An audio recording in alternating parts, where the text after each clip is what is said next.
Alô, amigos e amigas do programa Cidadania. Hoje o nosso tema em tela é bastante polêmico, o novo Código Florestal.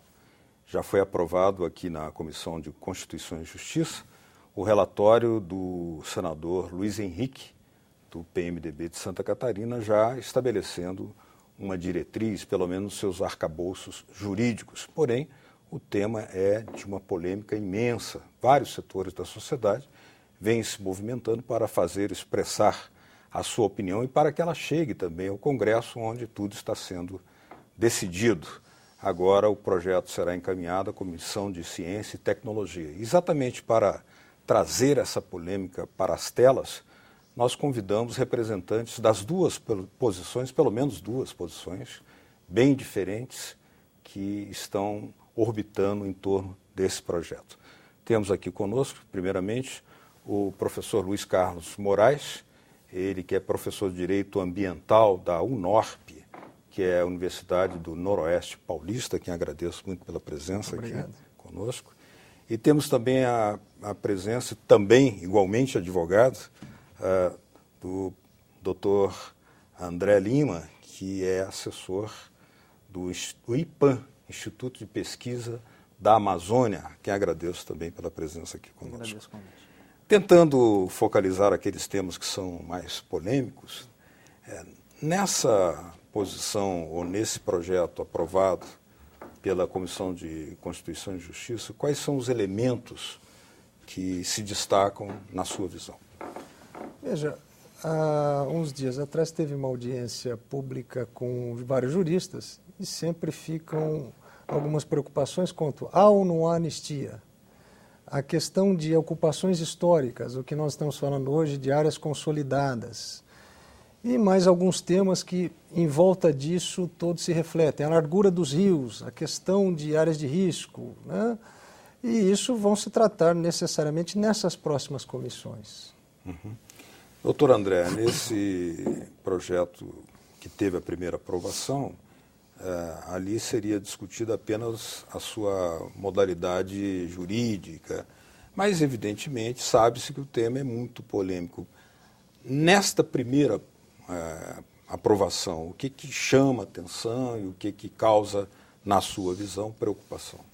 Na nossa visão, o grande problema da aprovação na Comissão de Constituição e Justiça é que não houve um debate sobre a questão de constitucionalidade, legalidade e adequação jurídica do texto, né? Se deixou, né, por uma questão de tempo, para ganhar tempo, para passar uma fase, se deixou o principal debate, que é se há ou não retrocesso do ponto de vista jurídico e contrariedade em relação à Constituição, para as comissões de mérito. Quando, na verdade, é claro para nós, pelo menos, que o projeto, ele, além de incentivar novos desmatamentos, criar facilidades para quem desmatar floresta e outros ecossistemas, cerrado, né, caatinga e tal, a partir da entrada em vigor da lei, como também ele cria muitas facilidades, inclusive passa uma borracha, né, no que foi feito de errado para trás. Então, ao fazer isso, qual é o sinal que nós estamos dando para a sociedade brasileira em relação à proteção das florestas? E isso praticamente foi muito falado,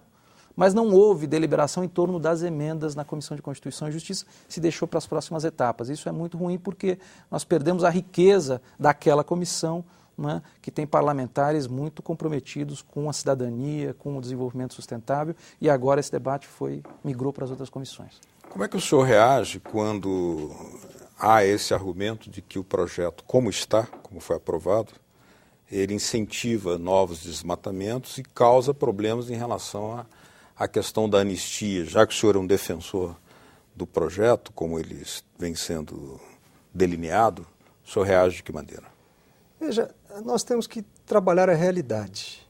A primeira colocação é que o Código Florestal, o telespectador às vezes não saiba, não cobre 100% do país. Ele cobre em torno de 38% do país, onde 7% já está em vegetação nativa. Então nós estamos trabalhando uma área equivalente a 31% do país. Não é para ele todo, é para as propriedades rurais e mais algumas partes da zona urbana do país.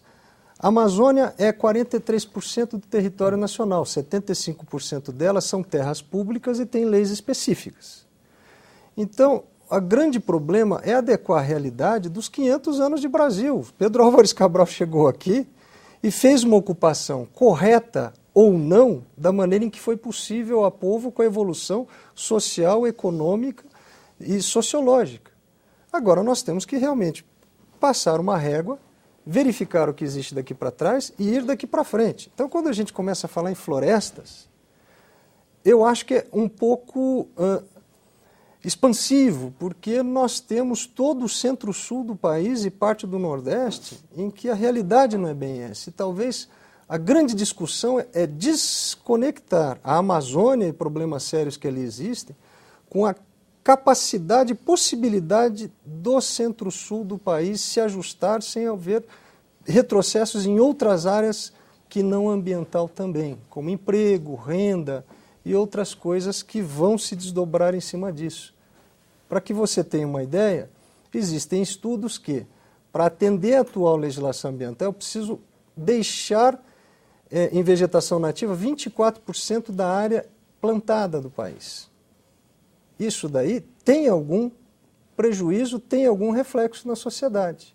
E talvez a discussão que temos aqui é como passar a régua nesse passado, garantir isso sem quebrar estruturas e só ter, como é que eu poderia dizer, uma melhoria daqui para frente sem efeitos colaterais. Essa é a fórmula e a gente não está conseguindo chegar nela. Doutor André, o Brasil é conhecido internacionalmente pelo seu potencial ambiental, digamos assim. Poderia ser uma potência ambiental, é o que se alega, mas evidentemente o Brasil quer ser também uma potência econômica, industrial e agrícola. E os modelos de exploração agrícola são controversos hoje mundialmente. Diante disso, como adequar a questão ambiental frente a uma necessidade inequívoca de fazer um desenvolvimento da produção agrícola? Essa pergunta é muito importante, porque o doutor Luiz colocou, nós precisamos adequar a legislação à realidade. Mas veja bem, se fosse sempre assim, a gente ainda teria no Brasil, por exemplo, escravidão, a mulher não votaria, os índios não teriam territórios, né?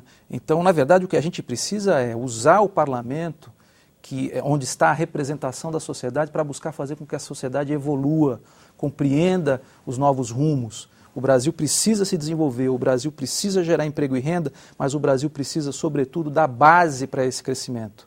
E a base para esse crescimento é, sem sombra de dúvidas, a água, a biodiversidade, o clima, as florestas, o cerrado, né? O clima receptivo para um modelo de agricultura que seja produtivo, água para essa agricultura. Então nós estamos falando, na verdade, não é de 30 ou 20 metros na beira do rio, ou se é mais ou se é menos. Nós estamos falando de um modelo que permite com que o Brasil de fato seja e continue sendo por muito tempo uma potência agrícola. Então nós temos que adequar a lei. Nós somos favoráveis à mudança da lei. Nós não somos contrários à mudança da lei. Nós precisamos de uma lei mais moderna, uma lei que incorpore a realidade, que incentive o produtor rural a manter a beiras de rio, as nascentes com a vegetação nativa, a recuperar florestas, porque a Europa, na Idade Média, eu acabei de sair de um debate em que isso estava sendo tratado, a Europa, na Idade Média, desmatou quase tudo. Na Idade Média. O Brasil não está na Idade Média e não precisa fazer o mesmo que a Europa fez. Hoje a Europa planta entre 800 a 1 milhão de hectares de florestas por ano, porque está sentindo falta disso. E tem regiões no Brasil, como o estado de São Paulo, como o estado de Minas, como o estado do Paraná, que nós temos muito menos floresta do que muitos países da Europa, né? Porque eles sentiram que para manter a produtividade deles, para manter a água, para manter o clima, é preciso ter um mínimo de vegetação. Então, não tem nada a ver com a Amazônia versus o resto. A Amazônia é a Amazônia tem 80% da sua floresta ainda mantida, mas está sendo predada e 80% é um mínimo para que a floresta amazônica se mantenha íntegra. Agora, na região sul-sudeste, nós precisamos promover um processo de remodelagem do modelo produtivo, né?